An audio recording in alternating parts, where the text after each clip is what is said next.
अगर आपके पास भी ऐसा आईफोन वाला चार्जर है तो अब इसको फेंकने का टाइम आ चुका है, क्योंकि आईफोन की हिस्ट्री में ऐसा होने जा रहा है जो एप्पल ने कभी सोचा भी ना होगा। अगर आपको नहीं पता है तो यूरोप में अभी आईफोन टाइप 3 पोर्ट के साथ आने वाला है। मतलब अब फाइनली आईफोन की जो मोनोपोली है वो एंड होने वाली है। बट एग्जैक्टली कुछ कह नहीं सकते, क्योंकि एप्पल जो है बहुत ज्यादा इन्फ्लुएंशियल कंपनी है। एंड ऑल्दो एक इंटरव्यू में उन्होंने कहा है कि वो इस लॉ से कंप्लाई करेंगे, बट ये सच में होगा या नहीं इसके बारे में बात करते हैं। So hi guys, welcome to the channel. I am Tejas, you watching element tech. And अगर आप चैनल पर नए हो तो ऐसे informative and amazing tech videos के लिए आप मुझे सब्सक्राइब कर सकते हो। यूरोपियन यूनियन ने एक एकदम स्ट्रॉन्ग लॉ पास किया है और इस लॉ का एक पार्ट कहता है कि अगर किसी भी इलेक्ट्रॉनिक डिवाइस में अगर चार्जिंग पोर्ट है एंड वो डिवाइस अगर एक वायर के थ्रू चार्ज होता है तो वो डिवाइस सिर्फ यूएसबी टाइप सी वायर से ही चार्ज होना चाहिए। मतलब कोई भी ब्लूटूथ ईयरफोन से लेकर स्पीकर से लेकर कोई आईफोन तक अगर वो वायर से चार्ज हो रहा है तो उस डिवाइस में यूएसबी टाइप सी होना चाहिए। अब सबसे पहले ये जानते हैं कि यूएसबी टाइप सी में एग्जैक्टली ऐसा क्या नया है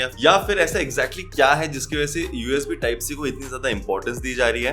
नंबर 1, टाइप सी रिवर्सेबल होता है। मतलब आप ऊपर से नीचे से उल्टा फुल्टा कैसे भी अपने फोन में इंसर्ट कर सकते हो। नंबर 2, टाइप सी की current carrying capacity lightning port से थोड़ी बेटर है। मतलब लाइटनिंग केबल्स 2.4 एम्पियर का करंट कैरी कर सकते हैं, जबकि टाइप सी 3 से 5 एम्पियर का करंट कैरी कर सकते हैं। इसका मतलब ज्यादा करंट की वजह से ज्यादा फास्टर चार्जिंग हो सकती है सारे डिवाइसेस की टाइप सी की मदद से। अगर डेटा ट्रांसफर्स की बात करेंगे तो लाइटनिंग पोर्ट जो है वो यूएसबी 2.0 पर फंक्शन करता है। दैट मींस 400 से 600 Mbps तक आपको यहाँ पर डेटा ट्रांसफर स्पीड्स मिलेंगी, जबकि टाइप सी पोर्ट जो है वो यूएसबी 3.0 पर फंक्शन करता है। मतलब यूएसबी सी जेन 1 टेक्नोलॉजी को यूज करके आप 640 Mbps से लेकर 5 Gbps तक स्पीड्स ले सकते हो एंड यूएसबी सी जेन 2 से आपको ऑलमोस्ट 10 Gbps तक स्पीड्स मिल सकती है। In short type C port बहुत ज्यादा डेटा ट्रांसफर कर सकता है एक टाइम पर, और इसी वजह से ये यूएसबी टाइप सी एक यूनिवर्सल पोर्ट है जिससे fast charging, better transfer speeds and EVS भी कम जनरेट होता है। बट अब दिमाग में सवाल आता है कि आईफोन का जो लाइटनिंग केबल है टेक्निकली वो भी रिवर्सिबल है एंड उसको भी किसी एंगल से हम लोग आराम से इंसर्ट कर सकते हैं। बट अगर आप मार्केट को देखोगे तो मेजॉरिटी यहाँ पर हर डिवाइस में आपको टाइप सी ज्यादा मिलेगा as compare to lightning cable,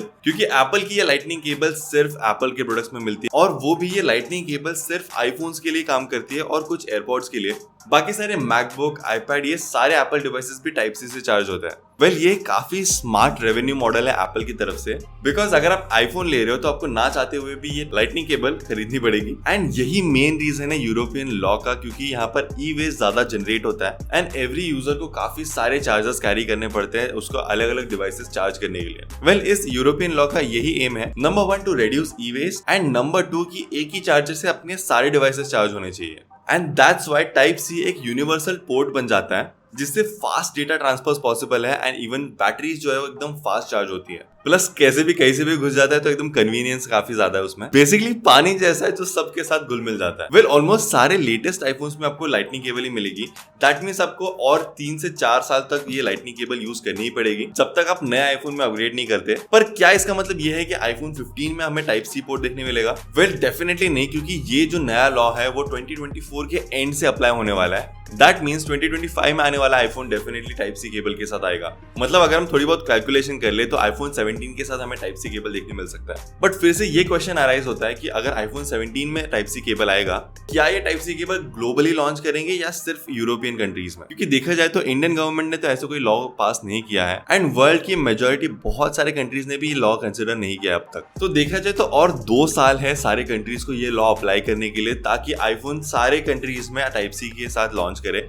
wall street journal में हुए एक इंटरव्यू में एप्पल के एग्जीक्यूटिव्स ने इस डिसीजन के बारे में अपना ओपिनियन भी बताया था, जो बेसिकली 3 बातों के अराउंड था। पहला, ऐसे restrictive rules and regulations innovation की प्रोसेस को स्लो डाउन कर देते हैं। दूसरी बात, ऐसे रूल्स एंड रेगुलेशंस जो है वो ई वेस्ट जनरेशन की स्पीड जो है बढ़ा देते हैं। मतलब एप्पल के एग्जीक्यूटिव्स इतने स्मार्ट है कि उन्होंने इस लॉ को ही उल्टा घुमा दिया। मतलब उनका कहना था कि बेसिकली अगर लाइटनिंग केबल्स को बंद कर दिया जाएगा तो already existing cables and chargers जो ऑलरेडी मैन्युफैक्चर हो गए हैं उनका तो कुछ काम नहीं होगा, वो वेस्ट चले जाएंगे and they will generate more e waste. But इस सारे डिस्कशन में एप्पल के एग्जीक्यूटिव्स ने एंड में ये भी कहा कि वो लोग इस यूरोपियन लॉ से कंप्लाई भी करेंगे। But iPhone type C cable के साथ आएगा इसके बारे में कोई कंफर्मेशन या फिर एकदम सॉलिड प्रूफ नहीं मिला है। अब बात आती है कि मैं इस लॉ के बारे में या फिर इस डिसीजन के बारे में क्या सोच रहा हूँ। अगर आपने MKBHD एंड Dave 2D की वीडियो देखी हुई है तो I definitely agree with both of them, क्योंकि एप्पल का ट्रैक रिकॉर्ड रहा है कि अब तक सारे अतरंगी काम उन्होंने किए हुए हैं। मतलब अपने फोन से हेडफोन जैक निकाल के एयरपॉड्स लॉन्च कर देना, अपने फोन्स में वायरलेस चार्जिंग के लिए मैग्नेटिक मैगसेफ इंट्रोड्यूस कर दिया है उन्होंने ऑलरेडी। तो यहाँ पर एप्पल के पास बहुत सारे ऑप्शंस मिल जाते हैं या फिर बहुत सारे रास्ते ओपन हो जाते हैं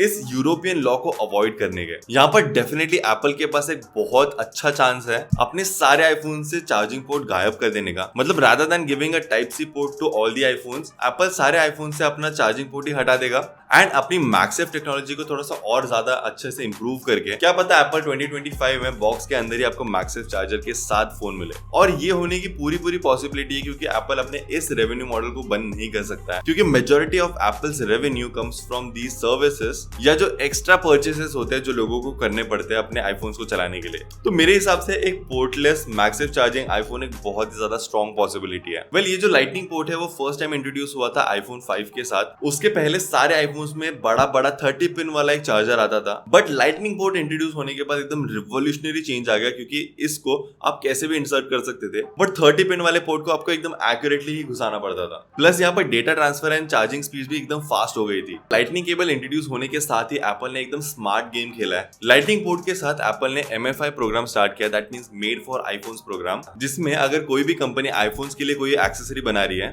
तो उन सारे कंपनीज को अपने एक्सेसरी प्रोडक्ट्स एप्पल के थ्रू सर्टिफाई करवाने पड़ते थे। और इस MFI प्रोग्राम पर कोई प्रोडक्ट बनाने के लिए एप्पल दूसरे कंपनी से एक स्मॉल परसेंटेज चार्ज भी लेता था। वेल, इस MFI प्रोग्राम की वजह से एप्पल के पास पूरा कंट्रोल आ गया था, अपने आईफोन के लिए बनाए जाने वाली सारी एक्सेसरीज की क्वालिटी कंट्रोल एकदम आराम से कर पाता था और अपने इस प्रोप्राइटरी टेक्नोलॉजी को यूज करके रेवेन्यू भी जनरेट कर पाता था। वेल, एप्पल ने हमेशा ही अपने हिसाब से सारे प्रोडक्ट्स एंड फीचर्स लॉन्च किए हैं। वेल, अब मजे वाली बात ये देखना है कि एप्पल इस लीगल प्रेशर को कैसे हैंडल करता है एंड क्या 2025 में टाइप सी के साथ आईफोन आएगा या नहीं। आपको क्या लगता है आप कमेंट सेक्शन में मुझे बता सकते हो। मेरे हिसाब से तो आईफोन में आपको टाइप सी कभी नहीं मिलने वाला। और अगर इस वीडियो के थ्रू आपके लाइफ में थोड़ी सी वैल्यू ऐड हुई तो make sure to subscribe to this channel. Also like and share करके मुझे सपोर्ट जरूर करना। Thank you so much for watching this video. It's me there signing off. You're watching Element Tech and I'll catch you in the next one.